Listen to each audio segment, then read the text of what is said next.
This is CGTN, China Global Television Network.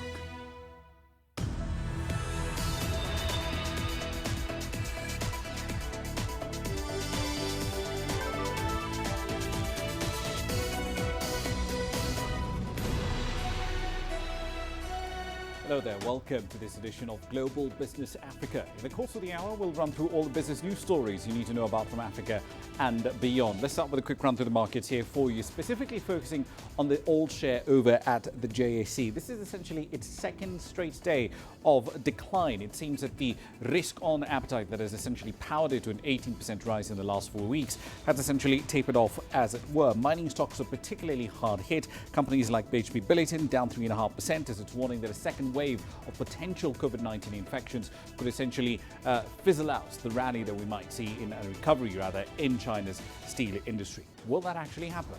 We'll find out. Here's what's coming up tonight. Global oil prices fall to more historic lows as the coronavirus pandemic eviscerates demand. South Africa's utility Eskom may invoke force majeure on coal supply contracts. And we'll explore why the UK has ruled out any plans to immediately ease lockdown measures. All right, then, you're going to be hearing a lot about commodities in the course of this hour. So let's start with the one that's probably at the top of mind, American oil. US oil futures did continue to trade in negative territory on Tuesday, at least the May contract did. This is the first ever sub-zero dive as concerns grew that the US will essentially run out of storage for glut caused by the coronavirus lockdown. Now, the global benchmark, Brent crude, also did fall rather sharply in response to the collapse of demand following reduced economic activity. US West Texas Intermediate crude, that's a benchmark used in the United States, for delivery in May was trading at -7 a barrel, essentially higher though than the prices that we saw on Monday, as low as -40 in that trading session. Now, the decline in the US contract price was exaggerated by the looming expiry of the contract for delivery of oil in May, when that lack of storage is said to be especially acute. Restrictions on movement to try and contain this novel coronavirus have also reduced oil demand around the world by an estimated 30%. At the same time, the US president announced this week that the country will be buying 75 million barrels of crude to support oil prices. But the question does remain, is the oil market really out of the woods yet? 75 million barrel purchase by the Strategic Reserve is not a small purchase. That is 2 or 3 months worth of excess production that's going into the Strategic Reserve. So I think, frankly, we could have a very good day in the short run for oil prices. Longer term, I think we've hit bottom in driving in the U.S. I think demand for oil has hit bottom and will start to inch up. So I think today is the worst day. And the reason why the producer would pay somebody to take that oil away is shutting down a well is extremely expensive. And sometimes you damage the well forever. So they will pay somebody to keep the well running. However, we don't think this is the end of it. You're likely to see this continue to go on at least through the middle of May. All right, then. So let's explore exactly what did happen in oil markets yesterday and what that means for you. Katie Gregory is joining us now live from New York with the latest. So, Katie, let's start with what happened on the 20th of April. That's the first time that just about any WTI contract, as far as I know, has turned negative. How did that happen?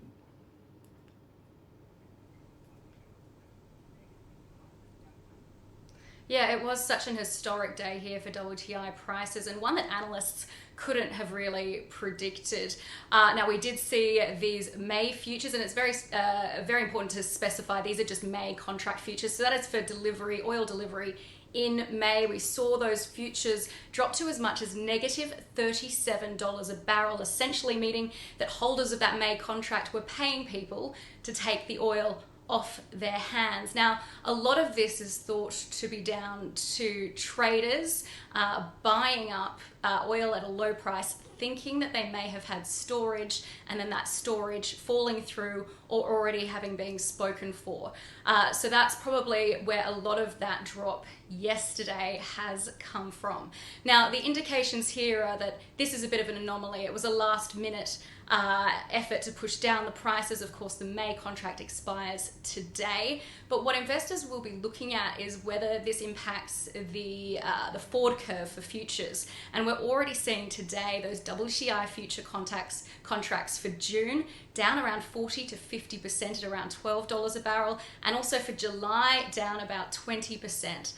So already that's having an impact. The other thing investors will be looking for as well is whether and how long this impacts markets going forward. Of course, we've seen energy stocks battling already during this pandemic, and of course US markets are down today as well as a response to this. Indeed. So storage is the main issue at the moment, assuming, of course, that we're ignoring for a while here what this tells us about demand. But with demand as low as it is, when might this supply glut even ease in the first place? And perhaps it might have clear pipelines and tank farms once again.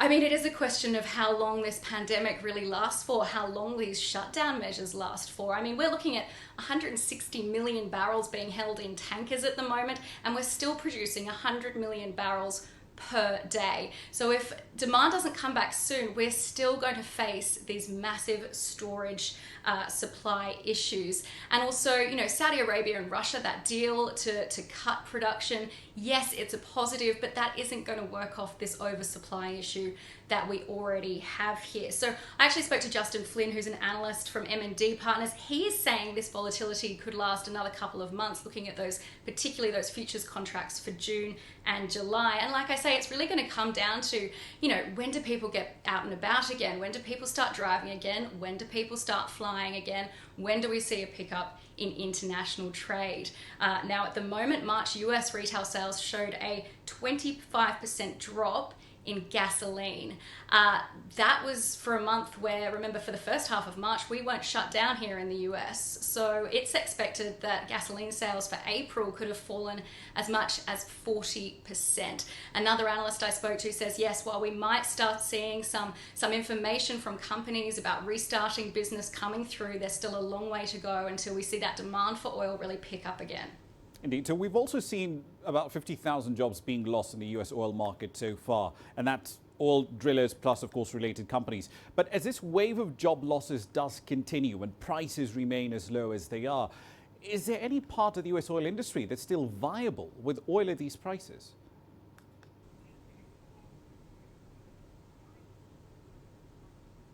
Yes, the US oil industry has been particularly hard hit here, and we've already seen production being cut. We're hearing 20% cut in production in March, and that is now likely to extend into April, given what we're seeing at the moment. Total operating rigs have dropped from 770 to 620 in the last 12 months, but 20 of those were pulled out in March. So at the moment here in the US, it is really a story of profit. Can they still make a profit with prices where they are? If they can't, how long can they withstand it? And this is where we're seeing the government step in. We've heard from President Trump today. He is saying that he's asked administration officials to come up with a plan to help boost the oil and gas industry here in the country. Now, one of those plans would be to buy oil barrels from the Strategic Petroleum Reserve, essentially the emergency stash here in the US. Now, they would buy those barrels and the government would store them and essentially free up some space for producers here, storage-wise, and then the government would have that as an investment and sell it back when prices rose. The second is just to pay companies to stop drilling altogether.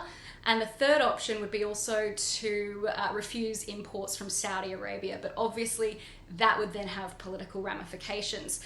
So at the moment, President Trump really showing he's doing what he can to protect the industry, but he has described it as a short-term issue. Indeed. One last question for you, Katie. So walk us through the technical reasons that you're hearing from analysts about why shutting down production is a last option for most oil wells, especially the shale oil producers.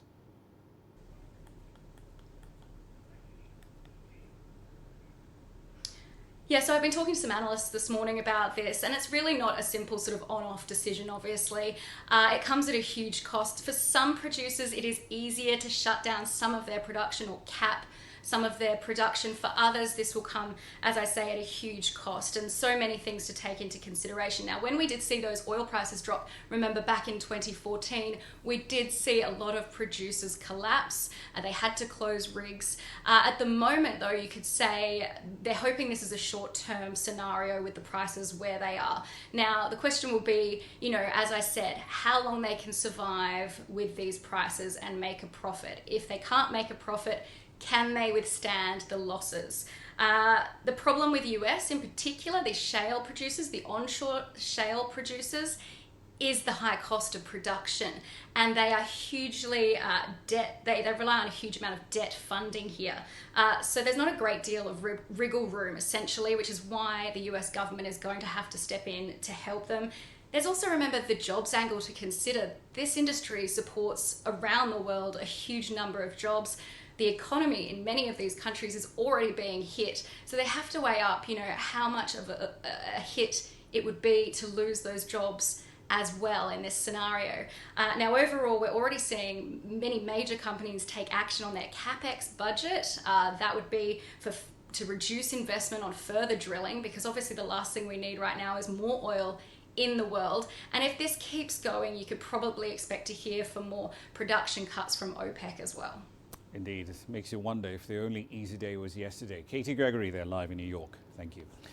Now, on to North Africa, specifically Algeria. The central bank over there has announced that it will defer or reschedule loan payments for firms which have been financially hard hit by this pandemic. Now, the measures will also include continuing to finance customers who benefit from deferred repayment or rescheduling of loans. The bank will also reduce the minimum liquidity ratios that banks and financial institutions have to meet in order to raise the amount of available funds that they have for lending into the market. Bank of Algeria procedures have also exempted banks and financial institutions from the compulsory formation of a safety cushion deducted directly from their own capital. At the local development bank in Algeria, we appreciate these latest decisions in the context of reducing the weight of the spread of the epidemic on the Algerian economy, and we will follow these measures to serve the national economic interest. Now, the future of the troubled carrier, South African Airways, is still essentially hanging on a cliff's edge after the business rescue practitioners there sent a draft retrenchment proposal to the two main unions at the airline. This follows a letter sent to the practitioners saying there would be no more money provided by the government to bail out the carrier. CGTN's Angela Coppola filed this report. The cabinet met to discuss the future of the airline but came away with no clear decision. More than 10,000 people's jobs are at stake. The president was elected on a very narrow margin, and he was pushed into the current position principally on the power and the force of the trade unions. Now, there is no way he's going to cross them now and dump them, because he may not be the president in the next 5-6 months. The two major unions are standing their ground. We are calling on our members to ignore this discussion that's taking place around workers accepting some type of sellout agreement. We reject it outright. In South Africa, unions have to be consulted fully in any retrenchment process. It's the law. One of the things that the trade unions are very good at, they know the law and they know their rights. And that is where it is going to come unstuck, I feel. They are putting so much pressure, I don't see how government can escape this one. The unions, on the other hand, are talking to government directly. As we speak, we are engaging very progressively with the minister in DPE around a solution for SAA, and discussions are taking place around SAA's future. It's been 3 months since the business rescue practitioners have been in place, and still no plan and still no direction in terms of where SAA is going. Added to that, you've got the confusion within cabinet about making those political calls. So we wait and see. I'm Angelo Coppola for CG10 at OR Tambo International Airport in Johannesburg.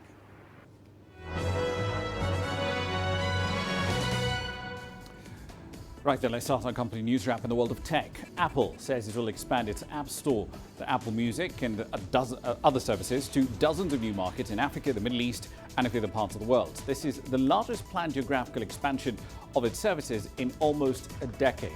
Apple said it would expand the App Store to 20 countries, 8 of those are right here in Africa. It will also offer its streaming services in another 52 countries and regions around the world. Apple has focused on growing sales from its services segment, which totaled about 17.8% of its $260 billion in revenue in its most recent fiscal year, as consumers slowed down the pace at which they're upgrading their smartphones. The Association of Mine Workers and Construction Union, AMCU as it's more commonly known, in South Africa, is set to head to court in order bid to have the decision to allow mining companies to summon workers back to work declared unlawful. The union says it's urgent and essentially a matter of life and death, as it sees it. Just last week, government issued a raft of amendments to the coronavirus lockdown regulations. That included a provision for mining houses to run at 50% capacity and then gradually increase that at a rate to be determined by the Department of Mining. In Kenya, the third largest bank by assets, NCBA, has pulled its final dividend for last year of 1 shilling and 50 cents per share. Due to the coronavirus crisis, it says, it becomes the first lender in the East African nation to do so. In a statement, NCBA management said it will offer investors a bonus share issue of 1 for every 10 held instead. The lender was set to pay the dividend to shareholders on the books on the 23rd of April. The board attributed that change decision to the pandemic's devastating effects to the world and the Kenyan economy. It feels it needs to conserve capital. Now, the founder of the Virgin Group, Richard Branson, said it was not the end for Virgin Australia after the carrier fell victim to this pandemic. Branson said he will work with Virgin Australia's administrators and management, with investors as well, and the government to get the carrier back on its feet. Virgin Australia Holdings Limited on Tuesday succumbed to third-party-led restructuring that could essentially lead to a sale, making Australia's second biggest airline the region's biggest victim so far of the coronavirus pandemic. That's a run through your company headlines.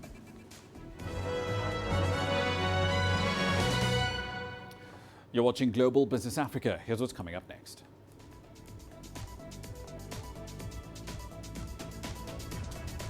South Africa's power utility Eskom may invoke force majeure on coal supply contracts. And we'll explore how online businesses in Uganda are booming amidst this pandemic. All that and more is coming up shortly. The world economy as we know it is about to change. Global business reports highlight emerging markets, developing countries, and dynamic sectors worldwide. We feature top analysts and newsmakers to provide perspectives on every facet of business. From an on-the-ground perspective, we provide you with balanced and objective assessments. Fast, sharp, and insightful. Global Business, only on CGTN. There's more to this place than just glorious landscapes. There's more to it than just, say, Table Mountain or glorious, endless salt flats. There's more to it than countries that are home to some of the deepest mines in the world. There is so much more to this place, even if it is home to some of the finest diamonds on the planet. It is the sheer diversity of the people who call Southern Africa home and the relentless drive to make it a better place that make it so special. And we know that because this too is home.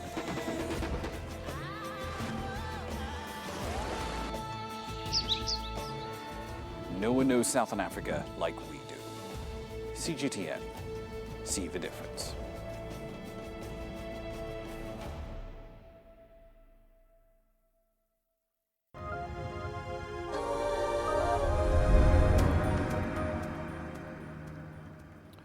Welcome back to the program. Energy is our focus in this part of the bulletin. South Africa's vertically integrated utility, Eskom, is now warning coal suppliers they may actually stop buying the fuel because of a nationwide lockdown in order to deal with the coronavirus pandemic, which in turn has dramatically dropped demand for electricity. This force majeure notice that Eskom issued to miners follows a similar instruction that it issued to wind power producers barely a fortnight ago, as the utility is struggling to honour contractual agreements. This is yet another sign of the unprecedented effects the disease is having on energy markets, with crude oil trading at negative prices on Monday and some pretty steep declines that we're seeing at the moment in trading today. Eskom has more than 50 days of supply of coal, and it may invoke force majeure because of its storage space for further stockpiles is limited. All right then, into East Africa now. Restrictions imposed by Kenya's government due to the COVID-19 outbreak have cut demand for fossil fuels and electricity in Kenya by 34% and 20% in some categories. The sector regulator, that's the Energy and Petroleum Regulatory Authority, or EPRA, says gasoline demand fell from around 5,600 cubic meters per day in January to under 3,700 cubic meters a day so far in April, and it's still falling. That decline by over a third also points to a fall of comparable magnitude in taxes raised from fossil fuels. You see, in Kenya, 9 taxes between them account for 48% of the retail price that consumers pay at the pump. That includes a subsidy for the China-funded standard gauge rail line and merchant shipping and import declaration fees passed on from oil marketing companies to consumers. On the electricity front, demand there fell marginally by about 1% in the first quarter of the year. But since the introduction of a nationwide curfew and with more people working remotely where they can, electricity demand has fallen by about 20%. The bulk of that decline has been driven by industrial and commercial consumers.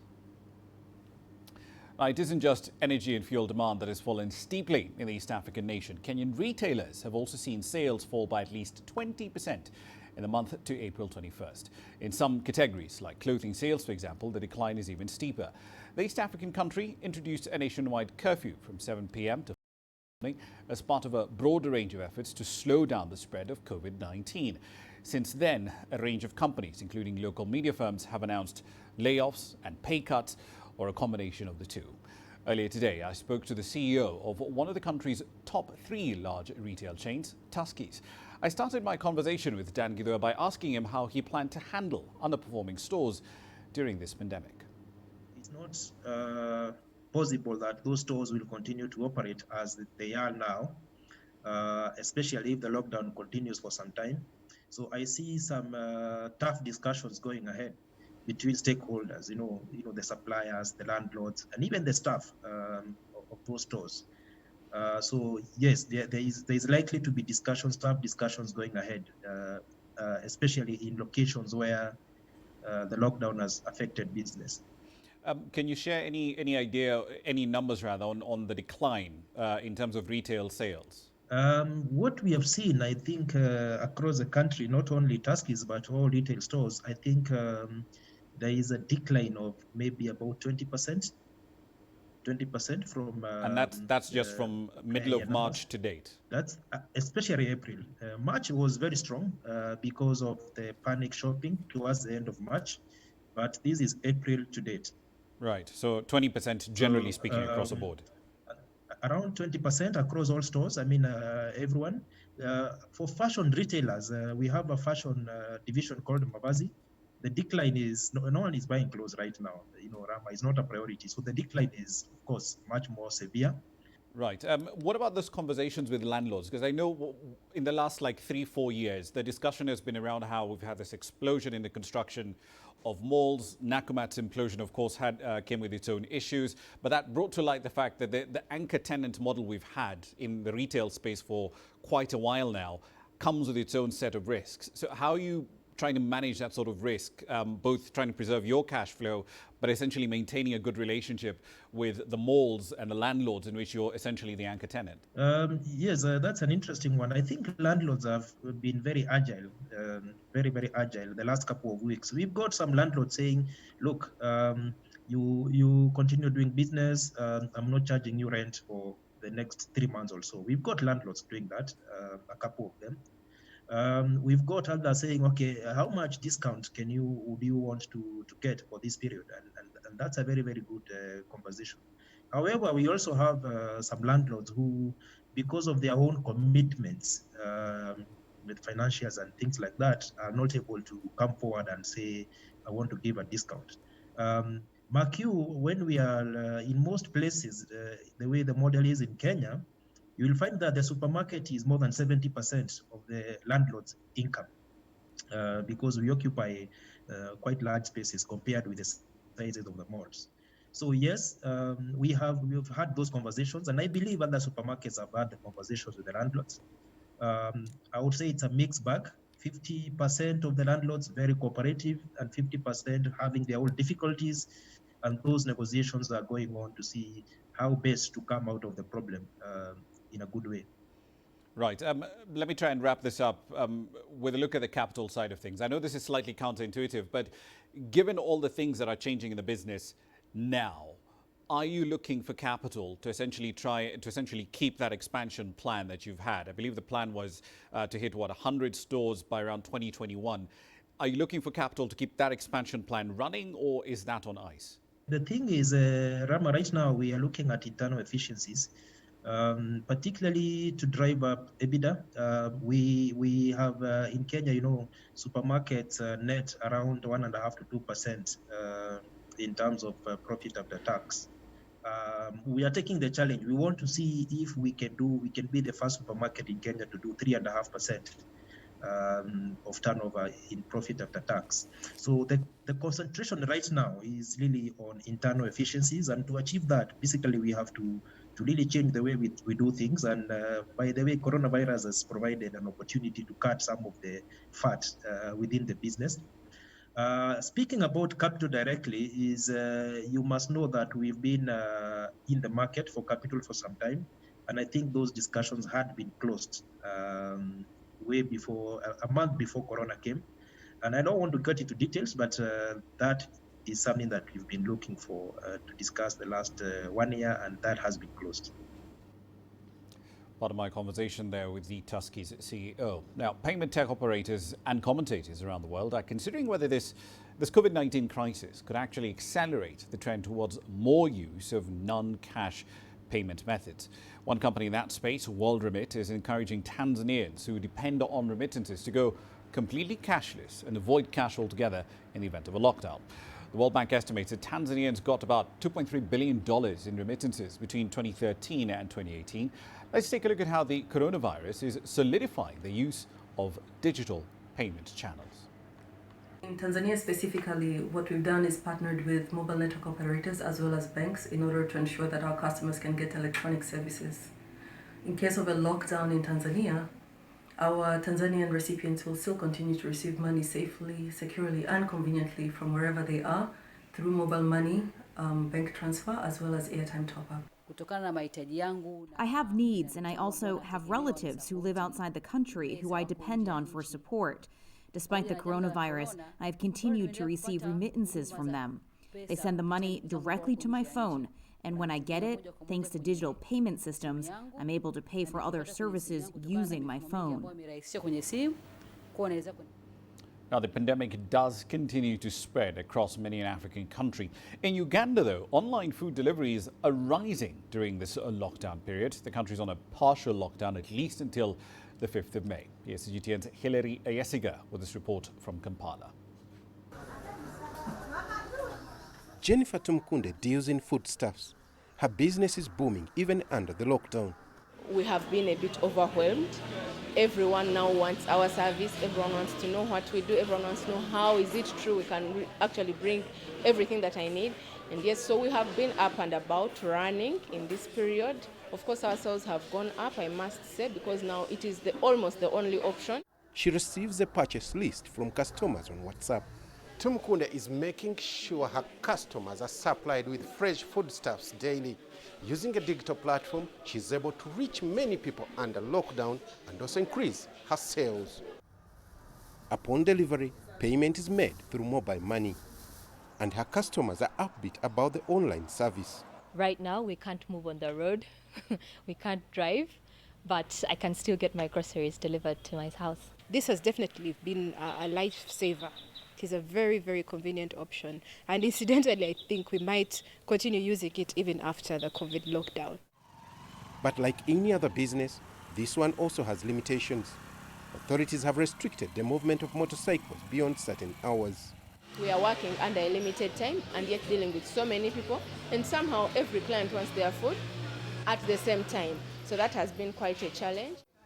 But Jennifer hopes to keep her customers happy while providing a vital service throughout this lockdown period. Hilary Ayesiga, CGTN, Kampala. The World Food Programme has a dire warning out today. It's arguing that this pandemic could essentially double the number of people suffering from acute hunger around the world. Effectively, that might push the figure to more than 250 million people, 260 million, by the end of 2020. This was revealed during the launch of the Global Report on Food Crisis produced by WFP and 15 other institutions. CGTN's Daniel Arap Moy filed this report. The United Nations World Food Programme says the number of people facing acute food insecurity stands to rise to 265 million in 2020 due to the impact of COVID-19. That's an increase of 130 million from the 135 million recorded in 2019. According to the World Food Programme, COVID-19 continues to negatively impact millions who are already hanging by a thread. Already in 2020, we've had locust invasions, and now there is the COVID-19 pandemic, which we predict could almost double the people in acute hunger by the end of 2020 across the world. The only way we can halt this trend is if generous funding for humanitarian crises like the one here in South Sudan continues. Lockdowns and the global economic recession have hit the livelihoods of millions across the globe. According to the latest global report on food crisis, most of those facing food shortages are in countries affected by conflict, climate change and economic crisis. South Sudan, the Democratic Republic of the Congo, Ethiopia, Sudan and Nigeria are among the hardest hit countries. Nowhere else in the world has the level of food insecurity as South Sudan. Last year, we had to feed 5 million people due to fighting and flooding. The Global Report on Food Crisis, which is based on 2019 data, was released by a network of humanitarian and development partners, the Global Network Against Food Crisis, of which WFP is a member. Daniel Arap Moy, CGTN, Nairobi, Kenya. Now, the uncertainty that COVID-19 carries along with it is causing a great deal of anxiety among business owners in Ethiopia. Some of them fear that their enterprises will collapse and they will have no stimulus package whatsoever to fall back on from their government. They're left to hope that this pandemic might pass sooner rather than later. CGTN's Colette Njohi visited a tour company in Addis Ababa that is struggling to survive. Agape Tours ushered in the year 2020 with plans to expand its fleet of vehicles, having been encouraged by great business the previous year. The last year, so 2019, was a good year. Right? It was a good year because there was no internal problems in Ethiopia, not many. We grew for more than 20%. We had around 1,200 tourists. We had something like 20 million business in bills. And I was really hoping that we will go to the same growth. But now I don't know what to say. I really don't know what to say. A tourist spends at least $3,000 during a 21-day tour around Ethiopia. But with many of his customers from Europe postponing their trips, Daniel says there is no business. He has allowed his staff to work from home. We try to minimize everything, but we are using our profits to survive for 2 or 3 months. But I mean, these people need to eat. The government, the Ethiopian government, is not able to help us. They only say they will do something, but financially they cannot do anything. So we have to find every time a solution, and I hope it will not take too long. Ethiopia still allows international flights into its territory, but travel restrictions in other countries are hindering tourist travel. Ethiopian Airlines, the national carrier, says it will suffer a loss of at least $550 million between January and April. And with only 10 international destinations out of over 100 that its passenger flights can access now, it says it is now switching to more of cargo business. A recent report by the UN Economic Commission for Africa warns that some businesses that collapse because of the uncertainty of COVID-19 may not recover. But Daniel is looking at September for a bounce back, urging his clients to pay some deposit. He hopes all countries will step up their health responses and flatten the COVID-19 curve so that business can pick up again. Colette Njohi, CGTN, Addis Ababa, Ethiopia. You're watching Global Business Africa. Time for another break. Here's what's coming up shortly.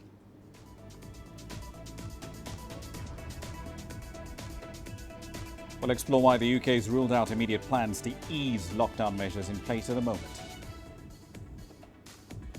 And global luxury brands are selling items online to counter the effects of this COVID-19 pandemic.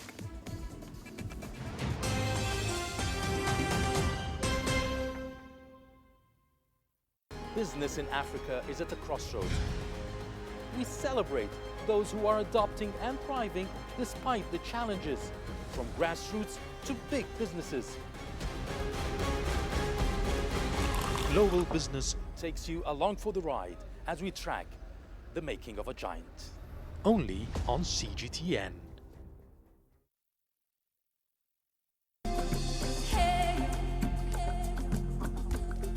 Accra is my kind of city. That's because when I'm here, I feel like I'm back home in Lagos or Abidjan, which are two of the major cities I grew up in. Business in Africa is After about a decade covering business news on the continent, I've learned it's all about the high risk, but also the high returns and the high energy. You simply have to adjust in order to keep pace.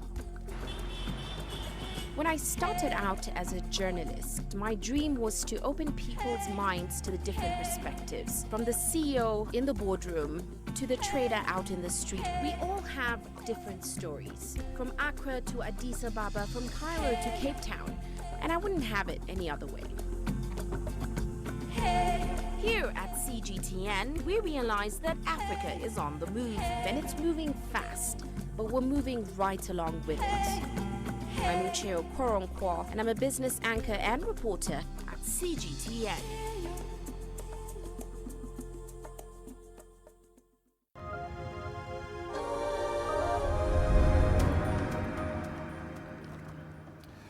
Welcome back to the programme. You're watching Global Business Africa. The UK's Finance Minister, Rishi Sunak, says there's no immediate prospect of the UK lifting its lockdown measures, despite a continuing decline in deaths and hospitalisations as a result of being infected by COVID-19.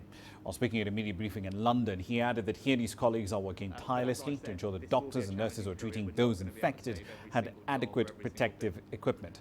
In the UK, 16,509 people have died of this disease, but the daily rise of 449 infections is the lowest since early April. The UK has a range of financial measures in place that includes government-backed loans for small businesses and a guarantee that workers would be paid from central government funds if they were facing redundancies. According to the Chancellor of the Exchequer, these measures are meant to position the UK for a rapid economic recovery.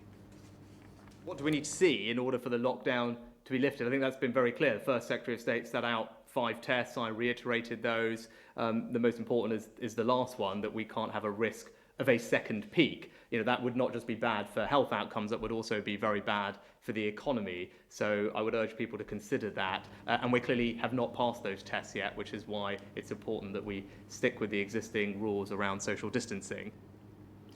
At the same time, Her Majesty's government has ruled out, as we mentioned, plans to ease that lockdown. But business owners have very different ideas as their businesses continue to take a beating. Wherever you look across the UK, the doors are shut, the signs are up. Bars, pubs and restaurants are closed. The industry is on its knees. Like many others, the owners of this hugely popular pizza restaurant in Bristol, in southwest England, realised they had to adapt or the business would die. Paul Kemp switched to delivery only within 2 days. It's saved this establishment so far, but his 3 other pubs have had to close. I was surprised by the level of demand that is there. I'm very, very surprised. So it's enough for me to be able to keep some staff and not furlough them. That market was already growing and it was there. So for right now, if we didn't have it, we'd be completely closed here as well. National fast food chains are starting to reopen a limited number of stores, offering limited menus and limited home delivery, in the realisation that demand at the moment is almost unlimited. But adaptation doesn't work for everyone. Pubs and bars are far more reliant on people coming through the doors, and the same is true for those that supply them. A survey of almost 300 small independent breweries has found that on average sales are down 82%. A lot of businesses in the hospitality sector can apply for a grant from government because essentially that industry has been shut down as a result of the lockdown measures for COVID-19. Now, at the moment, breweries can't apply for that grant. So that money is entirely locked off from them. And what we're asking government to do is essentially include them in that. The latest figures show restaurant sales were down almost 60% in March, and the lockdown only started on the 23rd. Edson Diaz Fuentes owns a critically acclaimed Mexican restaurant in London. Their menu and style of cooking meant there was no easy overnight switch to takeaways, and things won't get much better when the lockdown eases. The risk of the cash flow element, it's terrifying for small operators like us, where we don't know if we open our doors and we staff for minimum and we actually won't hit that minimum for a long period of time. That will be dramatic, and that will be the end of a lot of businesses in not only the country, around the world. With the UK lockdown set to last at least until early May and an uncertain period after that, those in the hospitality industry face many more months of hardship. John Beaver, CGTN. This COVID-19 pandemic has disrupted supply chains around the world. To say otherwise, frankly, is a massive understatement. So there are concerns, obviously, about the effect of the confidence that multinationals have about investing in China. This is the perspective from the president of the BMW Group in China. Let's first talk about the coronavirus. How has the epidemic affected BMW's business in China? I mean, obviously it had some very serious effects. However, first of all, we came from a very good year last year, and also January started well. And then in February, of course, with the epidemic hitting, what happened is our business were closed, plants were closed, and we took immediate measures. So in total, we had a shutdown for almost 2 weeks in the office and in the plant. But then I think the measures from the government really helped fighting epidemic. We opened on the 17th of February, and meanwhile, actually, we're really very confident because around 95% of our dealers are open. In Shenyang, our plant is back to a 2-shift operation, and we see a very strong recovery of the business, including showroom traffic and also sales. Some say coronavirus could push companies to stop relying on China and to move supply chain out of China. What does BMW think about this? Well, I think it's the opposite, because China is by far our largest market. And you have the supply follows demand. And we have more than 400 suppliers in China. We're actually going to localize even more. We are starting the new TC plant in Shenyang, basically doubling the capacity.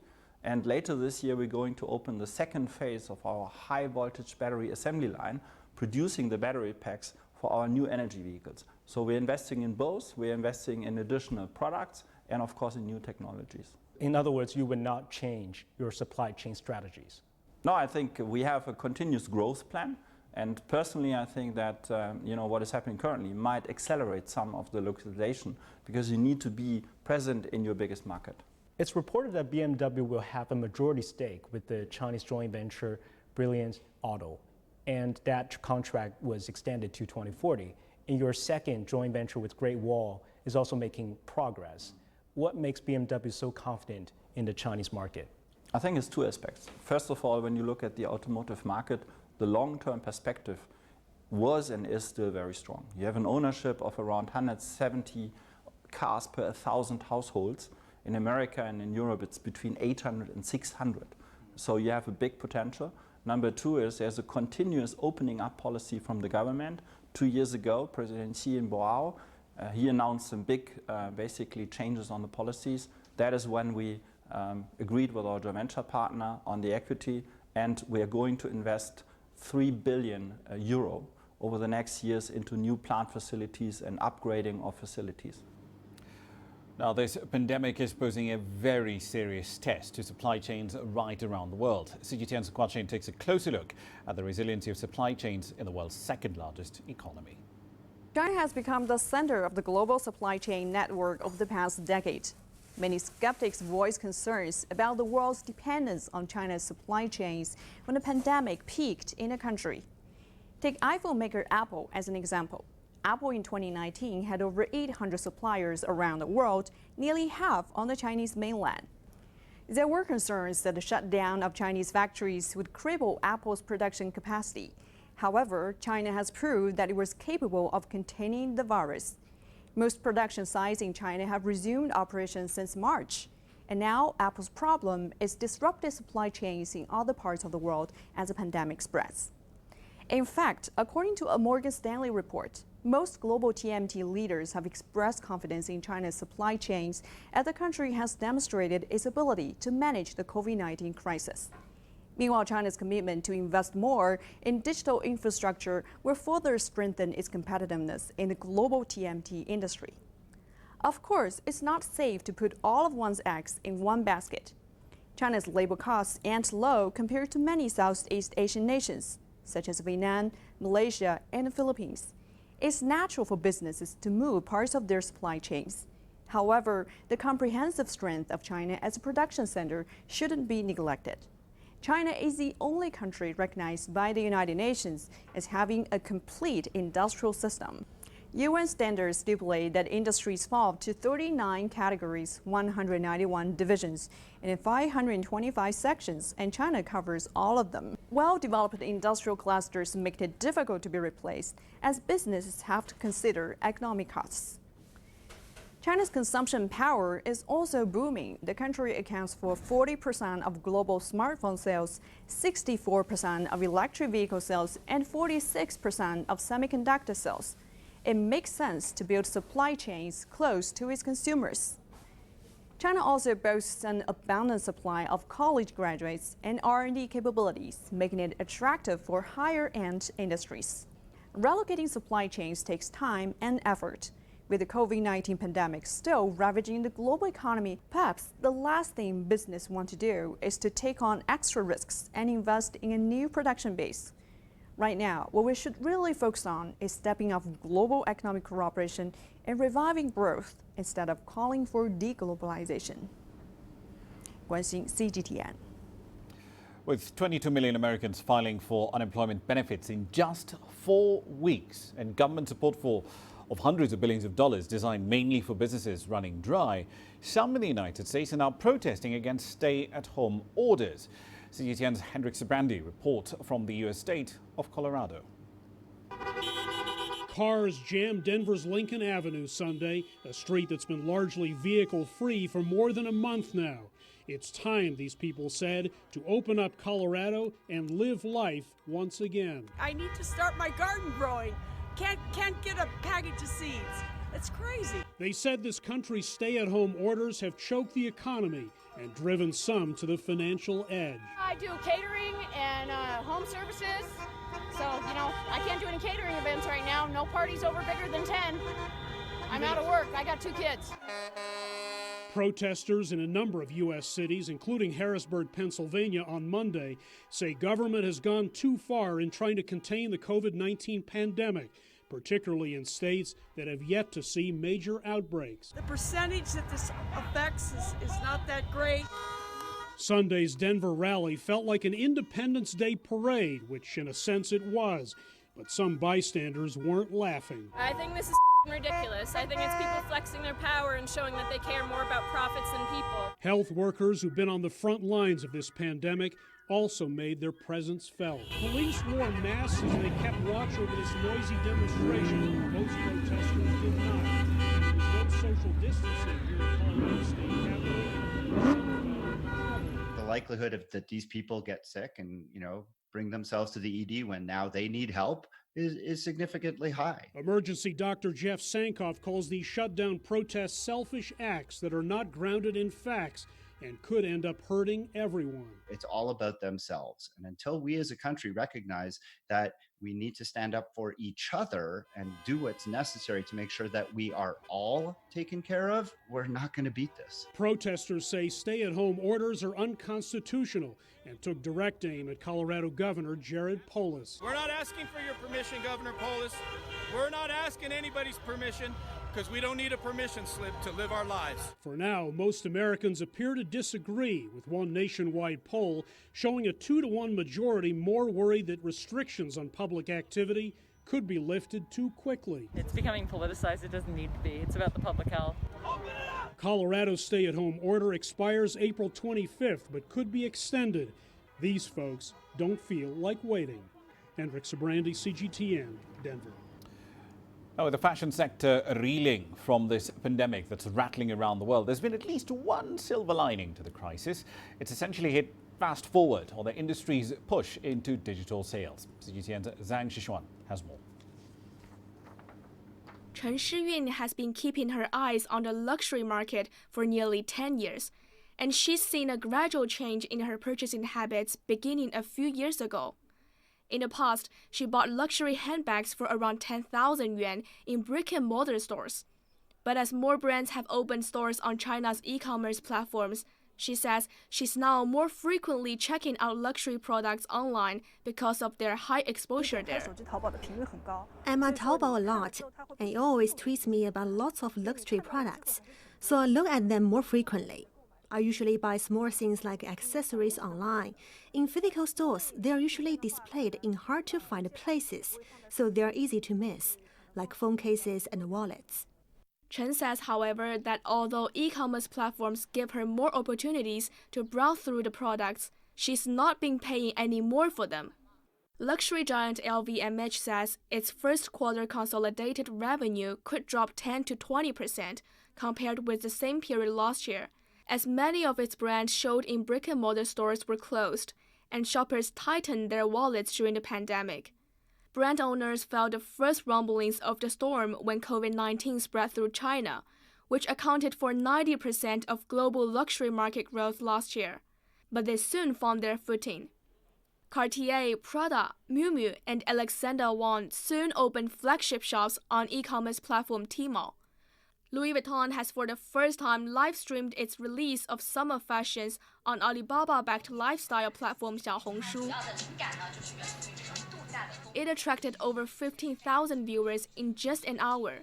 Perfume, skincare, and color cosmetics are naturally a good fit for e-commerce. These categories usually have a lot of lower-priced items, perfect for introducing new customers to this luxury experience. They also have a lot of repeat buyers. These buyers no longer need to go to offline stores. Ren adds that the online business strategy and live streaming will play an important part in the future of luxury brands, but that the companies need to find a balance between popularity and exclusivity that high fashion needs. Honing that skill could be a valuable lesson from the coronavirus shutdown and wind up transforming the industry for good. Zhang Shixuan, ICIS for CGTN, Shanghai.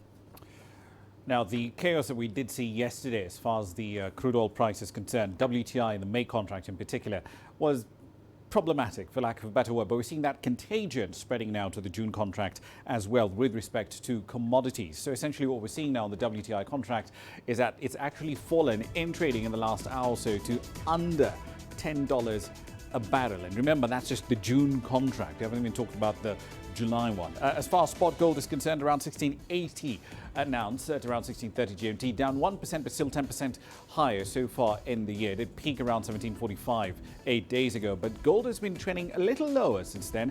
Never mind all the volatility we're seeing in other commodities around the world. Here's what's coming up shortly.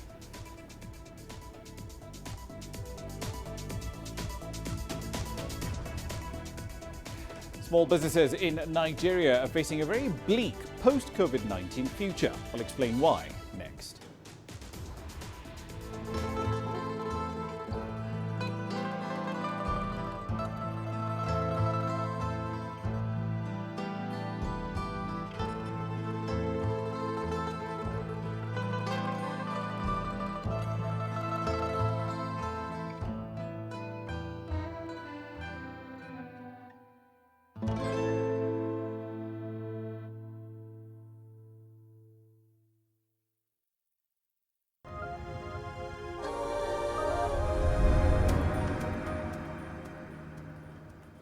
Welcome back to the program. One last story for you this hour. The lockdown imposed across most parts of Nigeria, Africa's largest crude oil producer, as a result of the COVID-19 pandemic, is taking a massive toll on small businesses. Almost all of them have had to shut down and send their workers home with no certainty on when they would resume, and even if they do, if they would have a job. Here's CGTN's Dejib Manbus with the story of one of them on Grassroots tonight. running her eyes through her now deserted factory. Namaka Nwosisi is one of the few entrepreneurs driving the Made in Nigeria campaign, making bags, shoes and other gift items in her small factory in Abuja, Nigeria's Federal Capital Territory. This is what the place looked like just about 2 months ago, a beehive of activities. But today, it's like a ghost factory, and has been like this since the government imposed a lockdown on Abuja and other cities in its bid to check the spread of the coronavirus pandemic in the country. I actually had to shut my factory down almost a week before the nationwide lockdown, or the lockdown that affected FCT, because obviously I have about 20 people who work here, and I was very worried about obviously their care and social, obviously the distancing. So we had cut the team into half, and then just a few days before the lockdown, we really had to close because I really didn't know where this was going. And I knew that if people stayed at home, we were going to be able to flatten the curve sooner than later. It's the same story for millions of small businesses across the country, who together account for the largest chunk of employment in Nigeria. With most of the businesses shut down and the millions of workers now at home, there's still no certainty how things will shape out. What keeps me awake at night is the welfare of my staff. You know, I'm beginning to worry now, what are we going to do? How am I going to pay them? This business was built on me making the decision that because I was unemployed, I started this business so I could be gainfully employed and obviously create employment for youths in our society. And now imagine what is going to happen. Yes, I probably might be able to raise some money to pay them for this month. What happens next month if this doesn't end? What happens the month after? What even happens next month when we come back and sales are not as good as they were? How are we going to carry on? So it's a lot of worry for a young business owner like me. The Central Bank of Nigeria says it has set aside around $137 million to help small and medium businesses like Nwosisi's to continue to stay in operation and keep their employees. But many of the entrepreneurs fear bureaucracy and red tape could hamper their access to the funds. I pray that they come up with better avenues to actually help us, maybe cash first of all, obviously, to be able to settle our staff, and then obviously some kind of campaign about people, obviously, after this to actually buy more locally. You know, if we had a lot of support by our people buying more of what we do, is probably going to help us come out of this faster. It's indeed a terrible time for small businesses in Nigeria. Some may not survive this period and make a comeback. But how easy it is for them to access the central bank relief package may just be what will make the difference for many like Nwosisi. Deji Badmos, CGTN, Lagos, Nigeria. Quick run through the currencies as we wrap up the hour. On the spot market, the Naira is still within that high 380 range that it's stuck to against the dollar since late March, really. The forwards, though, they tell a very different story. The 1 year Naira forwards went as high as 518 to the dollar today. Remember, this was around 400 in the middle of February. Nigeria's most recent inflation data also did come out today. It's risen for the 7th month in a row, settling at about 12.26%. In the month of March. But food inflation pretty high, a fraction under 15% on an annual basis. That's where we're going to leave it for this edition of Global Business Africa. As always, we'd like to hear your thoughts on the content you've seen on the program in the last hour. There are many ways to get your thoughts back to us, all of them on your screens right now. I'm Ramah Nyang in the Kenyan capital, Nairobi. Thank you for your company in the last hour. The World Today is up next from Washington, D.C.